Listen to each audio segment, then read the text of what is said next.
Okay, so in the last class हम लोगों ने देख लिया था क्या डोमिनेंट होता है, क्या रिसेसिव होता है, क्या होमोजाइगस होता है, क्या हेटेरोजाइगस होता है, अलील क्या होता है, जीन क्या होता है ना। ये सारी चीजें हम लोगों ने एक बेस पे नजर डाल दी थी। आज हम लोग क्रॉस बना, एक क्रॉस मैंने पिछली बार बनाया था, राइट, मोनोहाइब्रिड क्रॉस का। आज हम लोग देखेंगे कि क्रॉस किस तरीके से, और आगे चलते जाते हैं किस किस तरीके से हमारे पास मेंडल साहब ने भी डिस्कवरी को आगे बढ़ाया था। मेंडल की और क्या चीजें थी वो हम लोग आज थोड़ा सा डिटेल में पढ़ेंगे। आइए शुरुआत करते हैं हमारे पास मेंडल के उस क्रॉस से जहां से सारी कहानी शुरू। मेंडल ने सबसे पहले क्या लिए थे बेटा, प्योर टॉल प्लांट लिए थे और इसको क्रॉस कराया था डॉर्फ प्लांट से। अगर मैं बात करता हूं यहाँ पर जो हमारे पास F1 प्रोजेनी आई थी वो हमारे पास क्या आए थे, all forward tall, right, all forward tall, capital T small T, capital T small T, capital T small T, यही हमारे पास प्रोजेनी आई थी, राइट। अब यहाँ पर हम लोगों के पास मेंडल ने जब इसको देखा तो दो तीन बातें कही। इसने कहा यहाँ पे सारी टॉल आ रही है, पर ऐसा जरूरी है कि मैं इनको लूंगा। आपके पास क्या है, देखो ये मेल लिया था इसने, ये फीमेल लिया था, राइट। इसको आप पुनेट स्क्वायर से ही बना सकते हो, ये आप लोगों को पता होना चाहिए। इसको हम लोग पुनेट स्क्वायर कहते हैं, है ना। अब कुछ लोग कहते हैं कि इनको ना कहीं पे भी डाल दो, ऐसा नहीं होता है। क्या आपको इसका सिग्निफिकेंस पता है? गैमीट्स है ये? हाँ, गैमीट्स किस चीज के, मतलब क्या मैं टीटी को इधर लिखूंगा और मेरे आंसर चेंज जाएगा? अगर मैं इस कैपिटल टी को इधर लिखता हूँ और लिखता हूँ, क्या ये दोनों सही हैं या फिर दोनों सेम बात है, दोनों अलग अलग बात है? सेम, मतलब आंसर आने के हिसाब से सेम है, बट वैसे गलत है। एक्चुअल में जो हमें बताया जाना चाहिए और जो होना चाहिए वो ये है कि आपके पास यहाँ पे से फर्क नहीं पड़ रहा, क्योंकि पी में हमारे पास यहाँ पे मेल और फीमेल के गैमेट पे चीजें डिपेंड नहीं कर रही थी। लेकिन जहाँ पे मेल और फीमेल गैमेट चीजें डिपेंड करती है, वहाँ पे लिखने का तरीका ये होता है कि हॉरिजॉन्टल रोज में आप मेल गैमेट को लिखेंगे और वर्टिकल कॉलम्स में आप फीमेल गैमेट। ठीक है, तो मेंडल ने अपना क्रॉस कराया तो ये आपको पता होना चाहिए कि हमारे पास मेल पार्ट इस तरफ आएगा और फीमेल पार्ट इसलिए आता है, इसलिए हम लोग इसमें कराते हैं। वेल, अब यहाँ पे जब मेंडल ने F2 प्रोजेनी बनाई तो उसने हमारे पास ये F1 के पेरेंट्स मानने पड़ेंगे, तो capital T small T when crossed with capital T small. तो यहाँ पे मेंडल ने एक चीज देखी थी, capital T capital T, capital T small T, small T capital T और फिर स्मॉल टी स्मॉल टी। ये चार प्रोजेनी आई थी हमारे पास F2 जनरेशन। बेटा F2 जनरेशन में इसका मतलब ये था कि हमारे पास कैपिटल टी और इस स्मॉल टी में से किसके आने के चांसेस ज्यादा हैं, क्या आप बता सकते हो?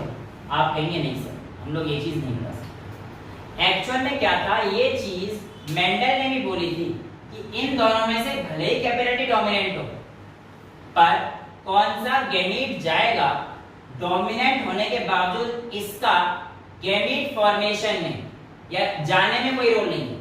इन दोनों के चांस आने के 50% होते हैं। यानी कि जो हमारे पास कैपिटल टी स्मॉल टी से दो गैमीट आपको साफ साफ दिख रहे हैं, कैपिटल टी का है, एक स्मॉल टी का है। इसमें तो एक ही गैमीट 100% कैपिटल टी जाएगा, इसमें कोई फर्क नहीं पड़ेगा। लेकिन जब यहाँ पे बात आएगी तो कौन सा गैमीट जाएगा डोमिनेंट होने के बावजूद, इस चीज पर कोई डिपेंडेंस नहीं है। मतलब ये कोई भी डोमिनेंट हो पर ये हाँ जाएगा। यस, तो ये 50% चांस ही होता है, राइट। हालांकि अगर मैं इसको बात करता हूं तो मेरे पास एक छोटा जनरलाइज फॉर्मूला, इसको अगर मैं x मान लेता हूं और इसको मैं y मान लेता हूं, ठीक है, तो मेरे पास एक नॉर्मल फॉर्मूले को ओबे करते हैं, ax प्लस by के होल स्क्वायर। कितना चांस है बेटा इस गैमीट के आने, कितना बताया था मैंने? 50% चांस ना, a का ही 50% है, इसका ही 50% है। इसका मतलब 1/2 times of capital T plus 1/2 times of small T, इसका स्क्वायर। यानी कि मैं ऐसे लिख सकता हूँ 1/2 times capital T plus 1/2 times small T into 1/2 times capital T plus 1/2 times small T. इसको मल्टीप्लाई करोगे कितना आएगा? 1/4 कैपिटल टी होल स्क्वायर का फॉर्मूला 1/, एक ही बात है बेटा, आप कैसे कर लो, आपकी एनसीईआरटी कहती है तो मैं ऐसे बता रहा हूँ, ठीक है। जो आपकी एनसीईआरटी कर रही है मैं उस चीज को फॉलो कर रहा हूँ।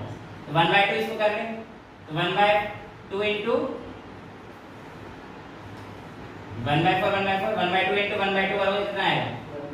1/4 कैपिटल टी स्मॉल टी, और इसके हमारे पास दोनों कंप्लीट हो चुके हैं, इसे कर दीजिए। तो यहाँ पे क्या आएगा? Capital T small T 1/4 capital T small T plus 1/4 small T basically आप लोगों के सामने आ चुके हैं। इस दोनों का आप सेम ऐड यूज कर सकते हैं, तो आपके पास आ जाएगा 1/4 capital T plus basically plus का साइन आप ना भी लगाओ, तो बस एक जनरल फॉर्मूला बताना चाह रहा हूं कि 1/2 कैपिटल टी स्मॉल टी और 1/4 small T small T. But ये जो प्लस का साइन है इसको आप हटाएंगे तो आप देखेंगे कि आपके पास 1/4 यानी कि एक क्या आ रहा है कैपिटल टी, दो क्या आ रहे हैं कैपिटल टी स्मॉल टी और एक क्या आ रहा है small T. This is how your answer is. ये मेंडल का दिया हुआ सवाल नहीं, मेंडल का जो रेशियो है वो आप इस फॉर्मूला में रख के इस तरीके से निकाल सकते हैं, ये आपको एनसीईआरटी बता। अब बेटा हमारे पास मेंडल साहब ने ये कैसे पता लगाया होगा कि डोमिनेंट में भी कौन सा डोमिनेंट है, कैपिटल टी वाला है या कैपिटल टी स्मॉल टी वाला है। मतलब मैं कह रहा हूं कि आप बताइए मेंडल को कैसे पता पड़ा होगा कि डोमिनेंट ये वाला आया या फिर ये वाला आया। पास देख के तो नहीं पता पड़ सकता बेटा, इसमें से डोमिनेंट दोनों है ना, इसमें से कौन सा डोमिनेंट आया था। जेनेटिक कंडीशन अगर तुमसे पूछूंगा जीनोटाइपिक कैरेक्टर क्या था उसका, कैपिटल टी स्मॉल टी था कैपिटल टी कैसे पता लगाओगे? ऐसा तो आप देख के नहीं पता लगा सकते, पास देख के कि कौन सा वाला है, राइट। तो मेंडल ने इसके लिए क्रॉस किया था जिस क्रॉस का नाम था टेस्ट क्रॉस। क्या था बेटा? Test cross. बेटे टेस्ट क्रॉस में एक पेरेंट होमोजाइगस रिसेसिव वाला फिक्स कर दिया था। आपकी एनसीईआरटी में यही क्रॉस दिखाया गया है, जहां पर आप देखेंगे कि होमोजाइगस रिसेसिव व्हाइट फ्लावर लिया गया है। आप ध्यान से देखिए, homozygous recessive white flower WW लिया गया है और इस फ्लावर को हम लोग आगे क्रॉस कराएंगे बेटा और उसको देखिए किस तरीके से हमें निकालना है। तो अब देखिए हमने फिक्स कैसे किया कि ये रिसेसिव है?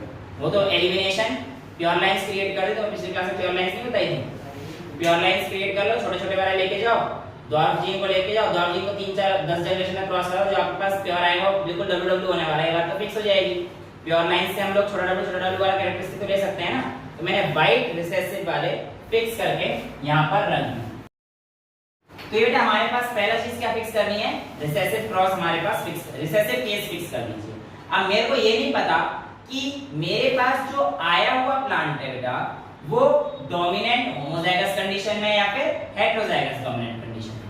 अब देखिए आप इस WW को जब क्रॉस कराते हैं, मतलब अगर आपके पास कोई प्लांट है क्रॉस तो कराओगे और आपने क्रॉस ऐसे प्लांट से कराया जो शायद WW था, तो जो आपको प्रोजेनी मिलेगी वो क्या मिलेगी, ऑल 4 वायलेट प्लांट आपको मिल जाएंगे। यानी कि इससे हमें ये पता पड़ता है कि जो हमारे पास डोमिनेंट आया है अगर वो चारों के चारों वायलेट प्लांट दे रहा है तो वो होमोजाइगस कंडीशन में डोमिनेंट है। लेकिन अगर आपके पास इसी को फिक्स करते हुए क्रॉस करके देखो ये आएंगे 4 कंडीशन, तो होमोजाइगस का या हेटेरोजाइगस ना बेटा अभी रुक जा, देखो समझ में आएगा। अगर आप ये क्रॉस को इससे कराकर अगर आप इस वाले से कराते तो आपके पास कंडीशन क्या आती, WW इसका, WW इसका, एक W से एक W और एक W से एक W छोटे वाले। यहाँ पर आप देखोगे 50% वायलेट थे और 50% वाइट थे। यानी कि जब आपके पास ऐसी कंडीशन आएगी जहां पे 1:1 का होगा तो आप 2:2 मतलब 1:1 हो गया, तो आप समझ जाना कि आपका डोमिनेंट कैसा था, हेटेरोजाइगस डोमिनेंट आया था। लेकिन अगर आपके पास ऐसी कंडीशन आती है जहां पे आपका होमोजाइगस रिसेसिव क्रॉस करा रहे हो डोमिनेंट से और आपको उसने चारों के चारों वायलेट दे दिए, तो वो कैसा क्रॉस आ जाता है हमारे पास, होमोजाइगस डोमिनेंट का हमारे पास पौधा आया होगा। पेरेंट हमारे होमोजाइगस है। हां पेरेंट हमारे होमोजाइगस थे, पेरेंट या फिर जो F2 जनरेशन आई थी उसमें होमोजाइगस थे। एक रिसेसिव तो फिक्स है, होमोजाइगस रिसेसिव तो फिक्स कंडीशन है, फिर उसके बाद किसी से भी प्योर लाइन से करोगे जिस टाइम मर्जी से करोगे यार ये फिक्स रखना है देखो बस। आप इसका प्योर लाइन तेरे को ये नहीं पता था ना कि ये W जो है हमारे पास, तेरे को बाहर से क्या पता है कि वाइट जो वाइट है वो डोमिनेंट है फिर हेटेरोजाइगस है होमोजाइगस है, उसके लिए टेस्ट क्रॉस करो। अच्छा ये पता अगर जनरेशन में पता बताना है कि वो हेटेरोजाइगस डोमिनेंट है या होमोजाइगस डोमिनेंट। अगर तो हमारे पास कंडीशन चारों वाले आए तो होमोजाइगस डोमिनेंट आएगा, और अगर हमारे पास ये है 50% बाय 50% है तो हमारे पास हेटेरोजाइगस डोमिनेंट है। बेटा यहाँ पर हमारे पास टेस्ट क्रॉस खत्म हो जाता है। टेस्ट क्रॉस में क्या करते हैं, दोबारा से फटाफट देख लेते हैं। एक रिसेसिव को फिक्स कर देते हैं जो कि प्योर लाइन से हम लोग करते हैं क्रिएट। उसके बाद हमें चेक करना होता है कि हमारा जो डोमिनेंट है वो होमोजाइगस डोमिनेंट है, हेटेरोजाइगस डोमिनेंट है। तो अगर सारे के सारे चारों एक ही जैसे आते हैं तो it means it is homozygous dominant, और अगर 50-50 के रेशियो में आता है, इक्वल प्रोपोर्शन में आता है, तो इट इज हेटेरोजाइगस डोमिनेंट। अच्छा, यहाँ पर बेटा आपके पास सिर्फ टेस्ट क्रॉस ही नहीं होता, एक तो क्रॉस और होते हैं जिसे हम लोग कहते हैं बैक क्रॉस। क्या बोलते हैं? Back cross. ये टेस्ट क्रॉस हो गया। देखो बैक क्रॉस इसी का भाई है, बट यहाँ पर हम लोग क्या करते हैं कि इसको हटा देते हैं, रिसेसिव को हटा देते हैं और सिर्फ डोमिनेंट क्रॉस को ही इसको लेते हैं, डोमिनेंट को फिक्स कर देते हैं। तो इस बार हमारे पास ये फिक्स हो जाएगा और इसके साथ क्रॉस कराएंगे इसको या इसको। बेसिकली हमें ये हटाने होते हैं छोटे वाले। क्यों ऐसा? इसलिए कहा जाता है कि to improve the variety. Recessive gene को हम लोग हटा देते हैं और एंड तक हम लोग तब तक क्रॉस एक फिक्स कर देते हैं, डोमिनेंट को फिक्स करेंगे और इंप्रूव करने के लिए हम लोग क्रॉस कराते रहते हैं ताकि हमारे पास जो डॉर्फ जीन है या फिर जो हमारे पास रिसेसिव जीन है, जैसे कि हाइट केस में डॉर्फ वाली हो गई, तो रिसेसिव जीन को हम लोग एलिमिनेट कर सकें और हमारी प्रोजेनी जो है आगे चलती रहे, हमारे पास क्या मिले? बेटर वैरायटी हमें मिलती जाए। इसके लिए हम लोग क्या यूज करते हैं? Reciprocal cross, sorry back cross. Reciprocal cross इसके आगे। रेसिप्रोकल क्रॉस में क्या होता है? कोई फर्क नहीं, जो मैंने आपको सबसे पहले पुनेट स्क्वायर में बताया था, जिसे मान के चल लीजिए इसमें मैं ये वाला लेता हूं कि WW आपके पास ये मेल गैमीट है, ठीक है, और स्मॉल w आपके पास फीमेल गैमीट है, ठीक है। तो जब आपने इसे क्रॉस कराया तो WW हो गया, ये WW हो गया, ये WW हो गया और ये WW हो गया, राइट। बट जब आप इन गैमीट्स को शिफ्ट कर दोगे, यानी कि इसको इधर इसको इधर, रिजल्ट वही आएगा। इसीलिए मैंने आपको पहले बताया कि बेटा इसका यूज क्या है, ताकि आप लोगों को जब मैं रेसिप्रोकल क्रॉस पढ़ाऊं तब आपको दिक्कत ना आए। तो बेटा आप देखो रिजल्ट में तो कोई फर्क नहीं आया है कि नहीं। तो ऐसे क्रॉस जहां पर हमारे पास जेंडर के गैमीट्स के पोजीशन चेंज कर देते हैं। मैं जेंडर के गैमीट्स पहले मेल था, अब मेल इधर आ चुका है। ऐसे क्रॉस को हम लोग क्या बोलते हैं? Reciprocal cross. There are 3 types of cross जो आपकी एनसीईआरटी में सिर्फ एक ही है, टेस्ट क्रॉस, बट हम लोगों ने बैक क्रॉस और रेसिप्रोकल क्रॉस ही पढ़े। टेस्ट क्रॉस और बाकी जितने भी ऑब्जर्वेशन थे, इनके बेस पर मेंडल ने 2 लॉ दिए। उनमें से सबसे पहला लॉ था law of dominance. Law of inheritance के 2 पार्ट आई है, पहला है लॉ ऑफ डोमिनेंस और दूसरा है law of segregation. Law of dominance क्या कहता है? सबसे पहले कहता है in a dissimilar pair of factor one allele is dominant over the other। किसी भी जीन में अगर आपके पास डिसिमिलर होंगे एलील, तो उस केस में एक जीन दूसरे के ऊपर, सॉरी एक एलील दूसरे एलील के ऊपर डोमिनेंट होगा और दूसरे वाले के इफेक्ट को वो मास्क डाउन कर देगा, यानी कि छुपा देगा या खत्म कर देगा और खुद एक्सप्रेस कर जाएगा। ये था लॉ ऑफ डोमिनेंस। एग्जांपल के तौर पर capital T small T gene में जब भी हमेशा आए तो आप लोगों को हमेशा टॉल प्लांट ही दिखा। डॉर्फ जीन का जो छोटा टी था उसके इफेक्ट को खत्म कर दिया या कम कर दिया। दैट इज व्हाई आप लोगों के लिए ये कहा जाता है लॉ ऑफ डोमिनेंस। हालांकि this is not universally true, यानी कि ये लॉ हमारे पास यूनिवर्सल लॉ नहीं है। This was law of dominance. Second law था हमारे पास लॉ ऑफ सेग्रीगेशन।